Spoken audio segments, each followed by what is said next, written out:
Welcome to The Explainer. Today we're diving into a 7th century masterclass in value alignment, and we're going to use it to show you exactly how to draw a firm line in the sand, but without burning bridges. I am absolutely thrilled to share this with you. We're looking at an ancient text, Surah al-Kafirun from the Quran, not just as a piece of history, but as this brilliantly designed psychological and linguistic blueprint for protecting your personal identity. So let's frame this around a dilemma that is pretty much universal right now. Think about the intense pressure so many professionals face to compromise their personal values just to fit into a secular workplace culture. We've all been there, right? You hit that moment where saying yes goes completely against your core beliefs, but saying no kind of feels like you're declaring war on your own colleagues. Think of today's explainer as your professional coaching roadmap. We're going to cover the compromise crisis, the Meccan merger, the architecture of no, respectful disengagement, and navigating social boundaries. All right, kicking things off with Section 1, the modern compromise crisis and the pressure to conform. We really need to start with the reality of our 21st century secular environments. In these spaces, the pressure to conform isn't usually some big overt threat. It's subtle. It's the quiet expectation to just blend in, don't rock the boat, and maybe water down who you really are just to be accepted. And what's fascinating is how the ancient concept of polytheism maps directly onto these modern idols that demand our compromise today. I mean, we might not be bowing down to stone statues, but look at the forces we're dealing with. Materialism, that constant, exhausting need for social validation, sacrificing your ethics for a quick promotion, or caving to a workplace drinking culture.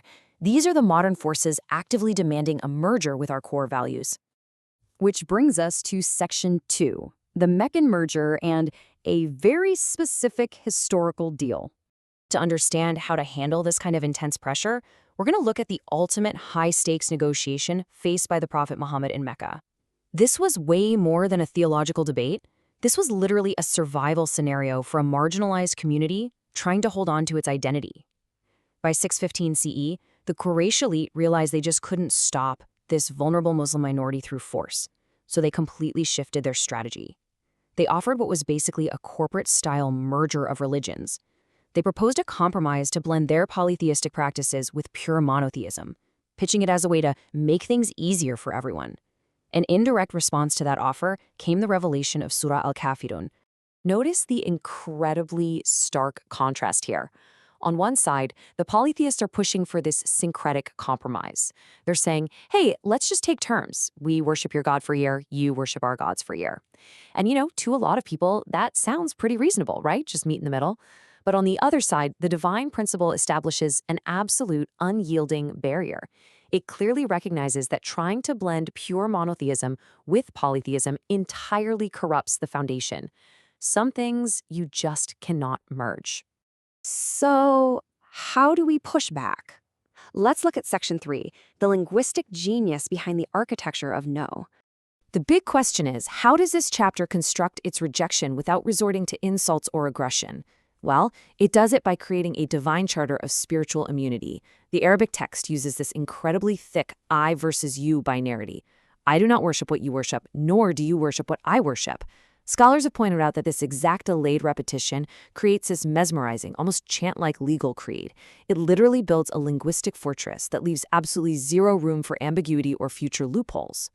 Now, let's look at the grammar, because it actually builds an airtight quarantine protocol against compromise by systematically sealing off the past, the present, and the future. Just notice how verse 2 uses a present and future tense. I do not and will not worship. But then, verse 4 shifts into a noun form, which implies a permanent, fixed state. It is not in my nature to be a worshiper. This is pure genius, because it locks in that rejection across every single dimension of time. And the whole thing kicks off with the very first word, say, or qul in Arabic. This is absolutely vital. It is a divine imperative that empowers the believer to audibly proclaim their boundaries.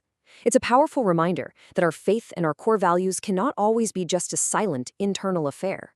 When your principles are challenged, you are empowered, like an ambassador fully backed by a king, to speak your truth clearly and publicly. Moving right along to Section 4, respectful disengagement as a strategy. If we translate this ancient architecture into a modern professional strategy, it really comes down to embracing respectful disengagement because, contrary to what you might assume, This surah is absolutely not a declaration of war. That profound concluding verse, for you, your religion, and for me, my religion, is actually a peaceful transfer of burden. It liberates both parties through mutual accountability. It's essentially saying, look, since we cannot merge our paths, let's each just proceed on our own. It is literally the theological equivalent of saying, good fences make good neighbors. If I'm a professional coach advising clients, this is the ultimate formula for ending a conflict with grace. You engage with total sincerity, absolutely, but you have to recognize the point of impasse. When you realize you're just going in circles, you invoke this respectful disengagement. You prioritize preserving basic respect over your ego's burning need to win the argument. You just gracefully step away from the fruitless debate. Finally, Section 5, practically navigating those workplace social boundaries. Let's apply this respectfully detached mindset to everyday scenarios you might face in a diverse office. Say, opting out of an after-work drinking event. Psychology research actually shows that while asserting these faith-rooted boundaries might feel really isolating at first, having unambiguous communication significantly reduces your internal stress. By clearly and politely stating your boundary, you are fostering long-term mutual understanding and, crucially, protecting your own psychological resilience. So, here is your actionable game plan for value alignment. Step 1. Identify the specific modern idol that's pressuring you. Step 2. Write your own personal declaration of independence. You need to define your non-negotiables internally. And step 3, practice that respectful no. Communicate it calmly and confidently to the outside world. Just tell your colleagues, hey, I respect your way of doing things, but my path is just a bit different. I want to leave you with this final, provocative thought for your own life. What do you say you worship? And what do your actions show you actually worship? Do you have the clarity and, more importantly, the courage to draw your own line in the sand with grace and respect? Think about that and start building your own architecture of no.